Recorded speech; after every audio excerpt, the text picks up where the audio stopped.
आज जो कहानी मैं आपके लिए लेकर आई हूँ, ये कहानी काफी ज्यादा ग्राफिक है और अगर आप में हिम्मत नहीं है स्टोरी को सुनने की तो प्लीज आप इस वीडियो को अभी इसी वक्त स्किप कर दीजिए। और अगर आप मेरी तरह जो ऐसी कहानियों में इंटरेस्टेड है तो प्लीज एंड तक बने रहें।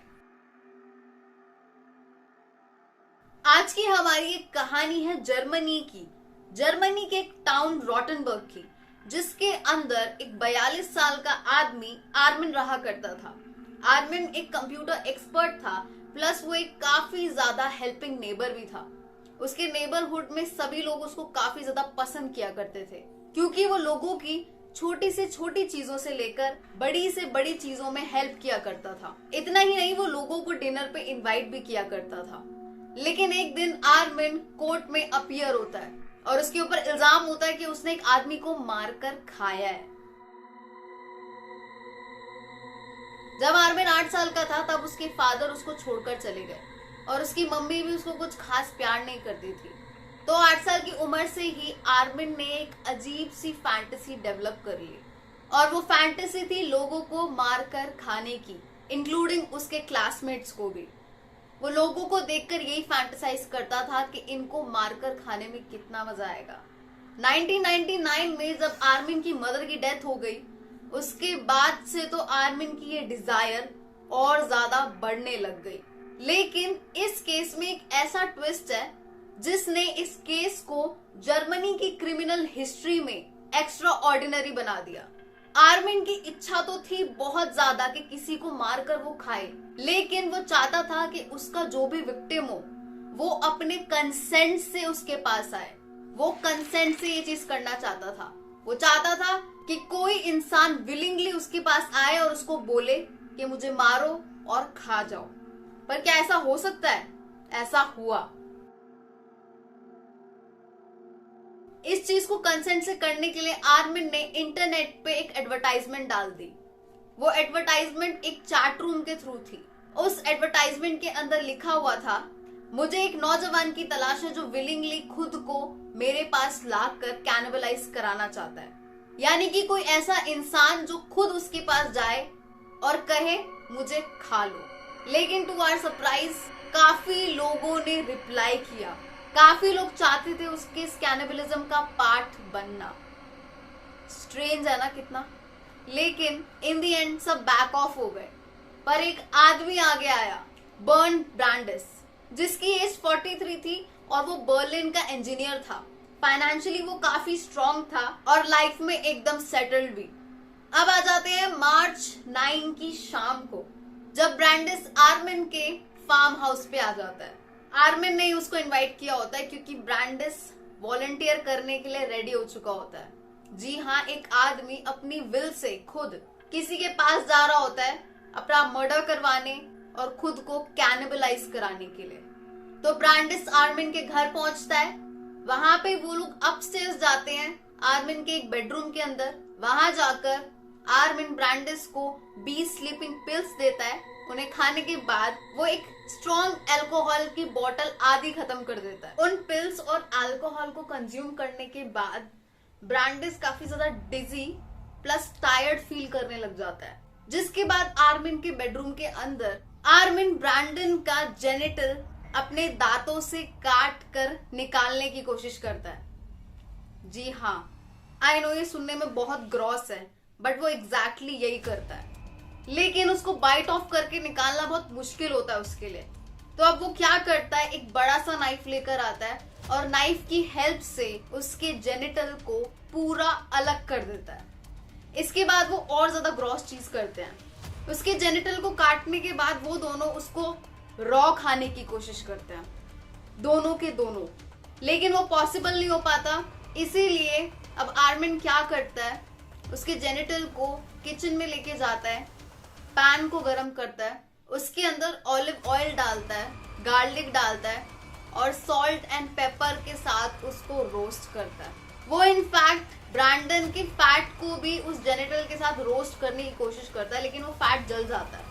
लेकिन वो उस रोस्टेड जेनिटल को उसके पास लेके जाता है और दोनों मिलकर उसको खाते हैं। आई नो बहुत ग्रॉस है ये चीज, बट ये रियलिटी है। आर्मिन उसे पूरा खा लेता है पर ब्रैंडन नहीं खा पाता क्योंकि वो काफी ज्यादा हेवीली ब्लीड कर रहा होता है। प्लस वो स्लीपिंग पिल्स और अल्कोहल की वजह से वो काफी ज्यादा डिजी और बार बार पास आउट हो रहा होता है। उसको खाने के बाद आर्मिन ब्रैंडन को अपने घर के एक वॉशरूम में लेके जाता है, जिस वॉशरूम के अंदर एक काफी बड़ा बाथटब होता है। उस बाथटब के अंदर ब्रैंडन बाथ लेता है और आर्मिन उसके बगल में बैठ के स्टार ट्रेक की नॉवल पढ़ रहा होता है। अब ब्रैंडन क्योंकि बार बार पास आउट हो रहा होता है, इसीलिए काफी वेट करने के बाद और एक प्रेयर गाने के बाद आर्मिन एक बड़ा सा चाकू लेकर आता है और ब्रैंडन के गर्दन पे बहुत बार स्टैब करता है, जिसके बाद ब्रैंडन मर जाता है।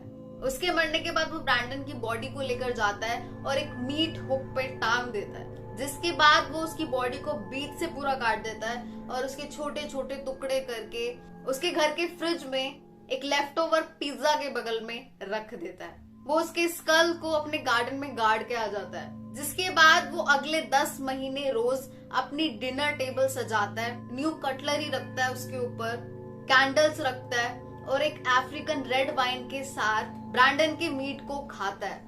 वो अगले 10 महीने में 20 किलो ह्यूमन फ्लैश खाकर खत्म कर देता है। इस इंसिडेंट के बाद आर्मिन के पास कम से कम 5 और लोगों के रिप्लाई आते हैं उसके उस एडवर्टाइजमेंट पे, लेकिन वो और किसी को मारकर नहीं खाता। जुलाई 2001 में एक स्टूडेंट आर्मिन के उस चैट रूम में से उस एडवर्टाइजमेंट को पढ़ लेता है और जर्मन अथॉरिटीज को इन्फॉर्म कर देता है, जिसके बाद वो पकड़ा जाता है। इन्वेस्टिगेशन के दौरान वो पुलिस को बताता है जब जब वो उसका फ्लैश खाता था तब ब्रैंडन की मेमोरीज उसके लिए ताजा हो जाती थी और ज्यादा स्ट्रांग हो जाती थी। इनफैक्ट वो ये भी कहता है कि ब्रैंडन की जो इंग्लिश थी वो काफी ज्यादा अच्छी थी, तो उसको कंज्यूम करने के बाद उसकी इंग्लिश भी काफी ज्यादा अच्छी हो गई। एंड इनफैक्ट वो ये भी स्टेटमेंट देता है कि उसको खाने के बाद से वो अब काफी ज्यादा स्टेबल है मेंटली।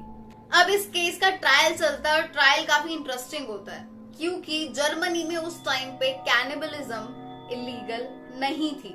अभी का मुझे नहीं पता, लेकिन उस टाइम पे ये इलीगल नहीं थी, तो काफी ज्यादा मुश्किलें आ रही थी इस केस में। लेकिन वो डिफेंड करता है एक सबूत के साथ। वो कोर्ट में पेश करता है एक वीडियो टेप जिसके अंदर उस इवनिंग के अंदर जितनी भी चीजें हुई उन सब की रिकॉर्डिंग थी।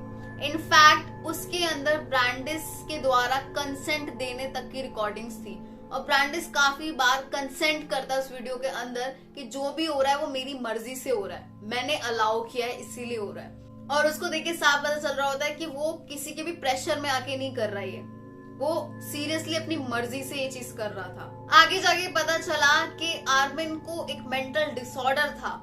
उस डिसऑर्डर का नाम है स्किज़ॉइड पर्सनालिटी डिसऑर्डर, यानी कि अगर उसको हेल्प मिलती, वो डॉक्टर के पास जाता, तो वो ऐसा काम कभी भी नहीं करता। बट वो डॉक्टर के पास नहीं गया। इवन आफ्टर उसको पता था कि ये जो फैंटेसीज है उसकी वो काफी ज्यादा खतरनाक है। अब मई 10, 2006 में उसे फाइनली मर्डर के लिए चार्ज कर लिया गया और उसको लाइफ इम्प्रिजनमेंट मिली। आगे जाकर उसने ये चीज काफी ज्यादा रिग्रेट करी। इनफैक्ट वो एक किताब भी लिख रहा था अपनी लाइफ के ऊपर, जिस किताब के अंदर उसने साफ लिखा हुआ था, मैं नहीं चाहता कि कोई भी इंसान मेरी तरह कैनिबल बने और ये क्राइम कर बैठे, क्योंकि ये चीज बिल्कुल भी ठीक नहीं है, एक्सेप्टेबल नहीं है। अगर मैं अपना इलाज करा लेता तो मैं आज ये चीज नहीं करता और आज मैं जेल के अंदर नहीं होता। और वो एक वेजिटेरियन भी बन गया। अब आर्मिन का तो समझ आ गया कि उसको एक डिसऑर्डर था, तो उसने ऐसी चीज करी। लेकिन उससे भी ज्यादा खतरनाक, जो बंदा खुद कंसेंट कर रहा है कि मुझे खा लो, मुझे मार दो, उसके साथ क्या प्रॉब्लम थी? वो तो फाइनेंशियली स्टेबल भी था। इनफैक्ट उसकी एक गर्लफ्रेंड भी थी जिसके साथ वो लिव इन में रहता था, बट उनका ब्रेकअप हो गया बिकॉज उसकी गर्लफ्रेंड को इन द एंड पता चला कि वो आदमियों में इंटरेस्टेड है। सो क्या हुआ था उसके साथ? एक्चुअल में वो भी एक डिसऑर्डर से जूझ रहा था, सिवियर साइकेट्रिक डिसऑर्डर। उसको एक स्ट्रॉन्ग डिजायर थी खुद को खत्म करने की। वो सेल्फ डिस्ट्रक्शन चाहता था। सब अच्छा था उसकी लाइफ में, लेकिन एक मेंटल इलनेस उसको ले डूबी। मेंटल इलनेसेस को लोग जितनी नॉर्मली लेते हैं, ये उतनी नॉर्मल नहीं है। ये क्राइम भी करवाती है और सुसाइड भी करवाती है। मेंटल इलनेसेस अगर ट्रीट ना की जाए तो जानलेवा हो सकती है। That's it for today. Hopefully आपको आज की कहानी पसंद आई होगी। काफी ग्रॉस कहानी थी ये। मैंने जब इसके बारे में पढ़ा तो मुझे काफी बार उल्टी का मन किया लिटरली। और अगर आपको मेरा कहानी सुनाने का तरीका पसंद आ रहा है तो प्लीज मेरे इस चैनल को सब्सक्राइब कीजिए, मुझे सपोर्ट कीजिए, इस वीडियो को लाइक कीजिए, शेयर कीजिए, प्लस कमेंट्स के थ्रू मेरी जो भी कमियां होती हैं आप वो मुझे बताइए कि क्या चीज मैं गलत कर रही हूँ, क्या चीज मैं सही कर रही हूँ, ताकि कोई भी गलती हो तो मैं उसे इम्प्रूव कर सकूं। सो मिलते हैं हमारी नेक्स्ट स्टोरी में। Till then thank you so much and bye bye.